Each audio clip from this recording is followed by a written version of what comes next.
Uh, Next we'll talk about honor killings. Basically, honor killings are some part of a tradition that subcontinent celebrates in like killing, like it's an honor to kill children, and approximately 1,000 children die, people die, women die per year in Pakistan because it's like an honor tradition, and how it's such a bad thing that is happening here in the other third world countries too, where in Asia mostly. So we'll talk about that now. So basically, Mohammed, can what can you say about what do you know about honor killings and why do you think they occur in Pakistan? So basically, honor killing is an act of murder in which people are murdered for their perceived behavior. So, for example, uh, maybe women don't accept the idea of an arranged marriage, or they want a divorce, or they maybe flirt with other people. I think people make accusations and suspicion, and these accusations uh defile a family's honor, therefore the word honor, and this in turn leads to the killing of women. And especially in cultures like Pakistan, India, and Bangladesh, uh there's an idea of women's women's lives having to have honor and a code of honor to preserve women's innocence and chastity. And because of that, women have to abide by very restrictive cultural practices, where the Yes. family status is linked to a woman, or the concept of izzat and honor, segregation, etc. A lot of these things contribute to that, and because of that, these honor killings continue to take place, and this is a very major issue in Pakistan and India, but especially in Pakistan. Yeah. So, Mohammed, how do you think how legal frameworks and law enforcement can impact the prevalence of honor killings? Like, how can they help prevent this, and how can they take an action for this? I think Pakistani law should make sure that. So first of all, I think there's a lot of gaps in Pakistani law which allows these honor killings to take place. I think the first measure has to be to strengthen our laws which are in place. I think the authorities have failed to prevent these killings. I think the Yes, first thing we need to definitely. do is make sure that investigations be done properly in terms of these honor killings, and the first thing is they should be prosecuted as ordinary murder. But the government of Pakistan has failed to take effective measures. A lot of times in rural parts of Pakistan, there's a jirga system, which is a tribal council which decides affairs and Yes. executive Yes. decisions, Yes. which take more precedence over the law that Pakistan has take place.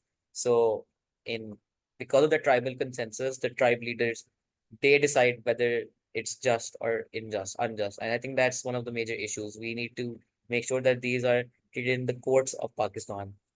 Um, there's multiple examples. So I think we need to make a lot of legal reforms. I think there's been attempts at those legal reforms. So, for example, in early 2000s, there were uh, there were like legislation such as the Protection of Women Act, Criminal Law Act, amendments that took place. There's been international pressure.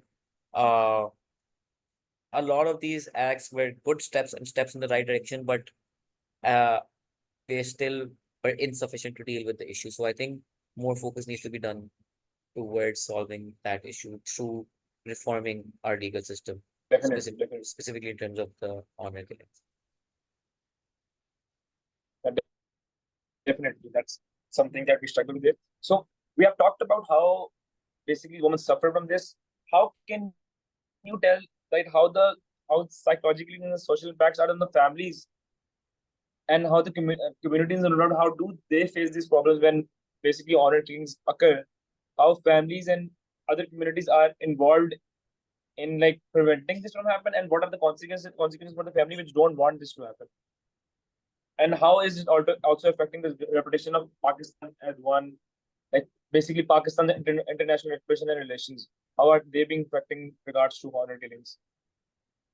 I think so.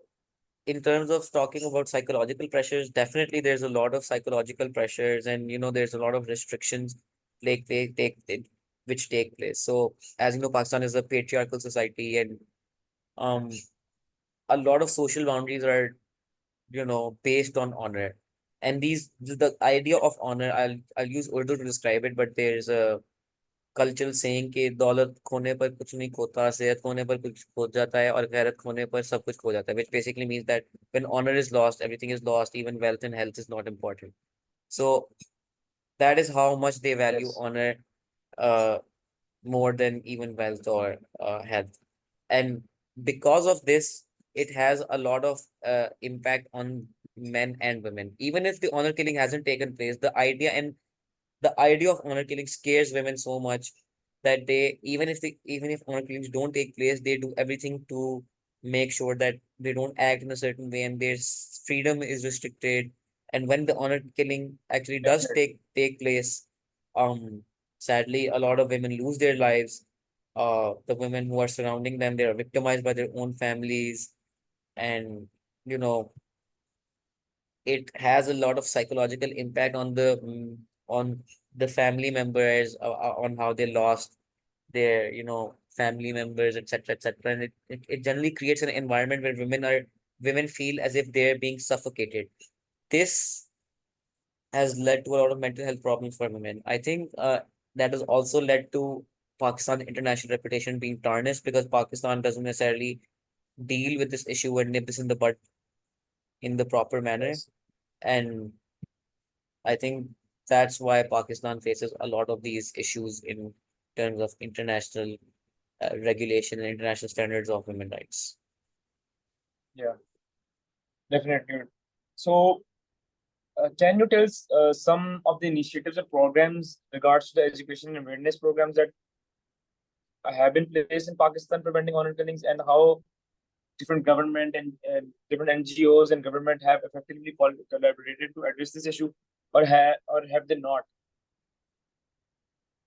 Okay, so I think there's been a lot of activism taking place because of globalization, etc. I think a lot of human rights activists in Pakistan have been there, and they're actively seeking legal reform to criminalize the idea of honor killing. So, as you know, I'm sure you know of Asma Jahangir, who is the chairperson of Yes. Human Rights Commission of Pakistan, and Yes. Yes. these people are trying to, make sure that honor killings don't take place, because they've been here since 1980s and 1991. They've established women's shelters, legal aid Yes. centers, etc., for women.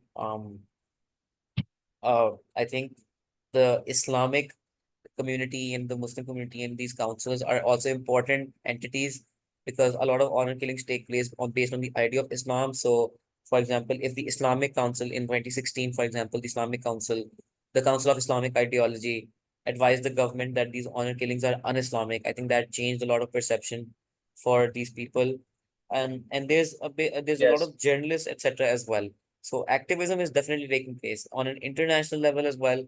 Um, I think internationally, people are also taking action. So, for example, in the Yes. one of the major breakthroughs was Pakistan ratifying CEDAW, which is a very, very important document, which is the Convention on Elimination of All Forms of Discrimination Against Women. Pakistan promised to abolish discriminatory laws and establish tribunals, etc., etc. And all of these things are very, very important.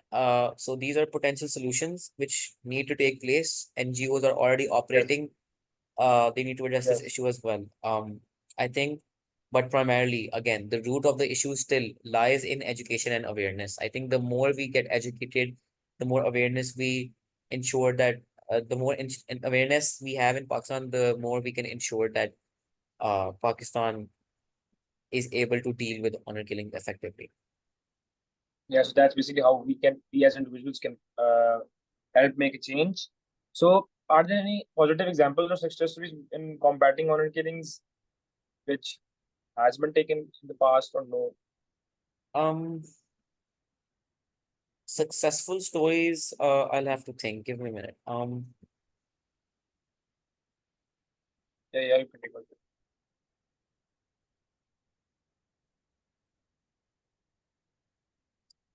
I think a lot of honor killings do take place, and I think in terms of honor killings, I think the reason why there's not a lot of success stories because once the honor killing has taken place, the life of the woman has already been lost. They've been shot to death, etc. So I think it's very hard to say that there's been success stories. However, I think the success stories are the fact that we've been able to establish so many NGOs and activists, etc. So, for example, we've established the Pakistan Women's Human Rights Organization, and it's a local NGO which helps provide a voice for victims by sharing their stories, and fight for changing laws, etc.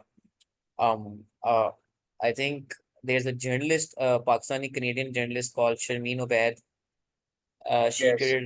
She created a documentary to inform the entire world about honor killings in Pakistan and to motivate people to join the practice of the honor killings. And she actually won an award for the best documentary short subject, and it has a lot of views, Okay. etc. as well. So these are some success stories, but I think it's hard to find individual success stories. I think the success stories are the fact that we are fighting against that practice.